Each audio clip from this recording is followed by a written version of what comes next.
Well, my wife and I came to visit, and when we got here, my son was leaving to go pick up his child, and he left, and then my wife went to the store. And while I'm in the house waiting for everybody to come back, a police officer and a woman showed up and wanted to know if there was a domestic dispute going on here. I said, not that I know of. I just got here, and my wife and we just came to visit with our son, and there's nothing domestic going on here. And he said, where's Nick? And I said, well, Nick went to pick up his child, and he should be back soon. And so I shut the door, and they left. And then my wife pulls up, and I said, Marie, the police were just here. And she said, why? And I said, they were looking for Nick. My wife pulls up, and I said, the police were just here.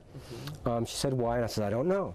And then they left, and my wife came inside, and we're waiting for our son to show up. And then she says, oh, Nick just pulled in. And I said, good. And so she was going to meet him, and then 2 police cars pulled up right behind him. And so while they're there, I see Nicholas run, and he ran down the street, or down the driveway right here, and he went around to that tree right there into Gary's lawn. Which tree? Right here. Okay, yeah. There. Okay. And so my wife took off running, and then a few minutes later, seconds, whatever, I took off running to find out what's going on. By the time I got in Gary's driveway, my son was already bleeding profusely from the head, and he was already on the ground. My wife was already subdued by that woman police officer. She was on top of her, and Gary was yelling, get off of her, get off of her. She's got a herniated back. She's got major medical problems. And I'm trying to comfort my son because he's out of it. And I'm saying, it's okay, Nick, it's okay, Dad's here, Dad's here. And then I'm running back and forth, trying to comfort my wife because she's screaming, my son's bleeding, my son's bleeding.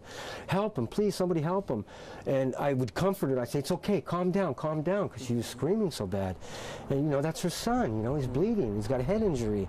And so I comforted my son, and me and Gary were kind of comforting Marie and comforting my son. And that police officer was bleeding from the mouth, and he was just standing there, like dazed, and nobody's helping my son. So I went to my son's aid and let him know that Dad's here and it's okay, and trying to yell at Marie and tell him everything's under control. And then another police officer showed up on scene, and they took that police officer and moved him out of the way, and nobody came to help my son.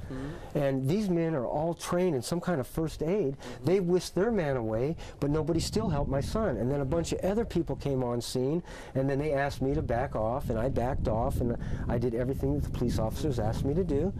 And it was just unbelievable. I mean, when the police showed, it was like, you never seen so many police cars in your life. You would have thought there was a shooting, or the Civil Liberation Army or something was here shooting down the neighborhood, and it was nothing like that. It wasn't a domestic dispute here. Nobody was fighting. Nobody had guns. Nobody had nothing. This was an altercation between a police officer and a young man, and a concerned mom chasing after him and trying to help a son that's bleeding, you know, like any parent would do. Do you know why did he run when he saw the I don't know. I think it was more of a flight or fight type of response. According to my wife, that police officer was swinging at Nick coming up the driveway. I don't know. I didn't see that. And then as that police officer was swinging at him, Nick bolted into the yard, and that's when my wife chased after him. Nick, stop, stop. And then I guess my wife saw it all, Gary saw it all, him getting hit. And I got there, I didn't see all that. I just seen my son bleeding horribly and my wife pinned down, and I'm yelling to try to calm her and comfort my son. So you saw blood on your son, but also blood on the officer. As well. Yeah, he was just standing there, you know, not trying to help Nick, just standing there. Nick's all by himself, except me and Gary are there with him. And that other police officer had my wife, and she's just yelling and hollering. And it's just like everybody was screaming, hollering. It was just chaotic. There was nothing professional about it. When that first officer, the second officer, excuse me, got on the scene, he should have went right to Nick. Are you okay? Help's on the way. I'm here. You're under arrest. It's okay. You're going to be all right. And told everybody else to back off because it was already under control. But they just kept coming. And they were running around like they didn't even know what they were doing. You know, they were worried about the officer and trying to help him, but nobody was going to the aid of my son. And the emergency response people that came, they didn't have sirens on or anything. And it was just, it was a fiasco. So now, did you see any punches thrown over there? No, I didn't see no punches thrown. All I saw was, after the fact, the bloody, and the police officer standing there, my wife being subdued and screaming and hollering, "Help my son." Now, do you know what led to the original call? I mean, was there anything going on? Nothing. There wasn't nothing going on in the house. It was quiet. It's like when the police officer came and knocked on the door, I said, "I don't understand. I don't.